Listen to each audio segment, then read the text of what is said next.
Bienvenue aujourd'hui à la cascade du moulin du Biais de la Chaille. Alors pendant qu'on s'en approche, le Biais de la Chaille c'est du patois. Donc le biais qui s'écrit bief, ça veut dire ruisseau. Et la chaille ça veut dire brèche. Tout simplement parce que là, il y a une brèche dans la roche. Donc le ruisseau de la brèche est en patois le Biais de la Chaille. Bienvenue au Biais de la Chaille.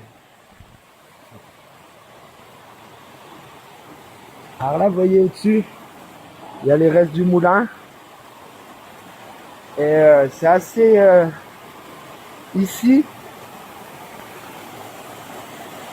ça reste à l'époque l'abbaye de Saint-Claude qui gérait tout ça. Jusqu'à Bonlieu, c'était la Chartreuse. Et en fait, ce moulin-là, ce serait le tout premier qu'on retrouve des traces dans les livres, 1597.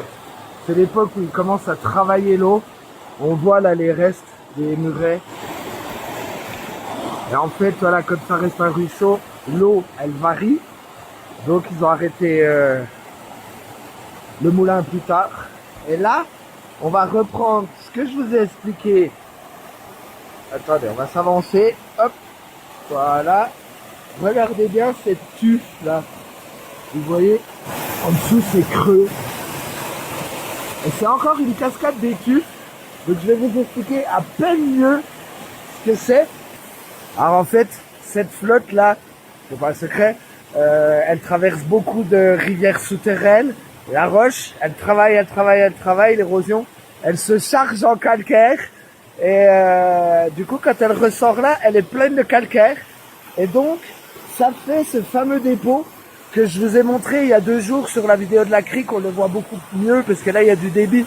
Donc le calcaire, on le voit moins. Mais en fait, il se dépose sur la mousse. Et ça fait ces fameux monticules qu'on appelle des tuffes. Donc là aussi, on pourrait dire que c'est une cascade des tuffes. On en a de plus en plus chez nous. Justement parce que l'eau est très calcaire. C'est un pur régal de calme.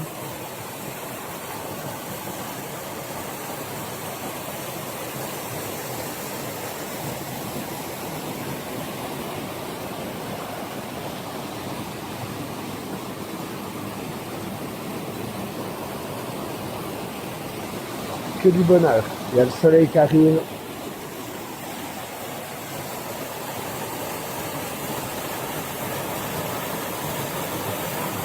On était au Biais de la Chaille.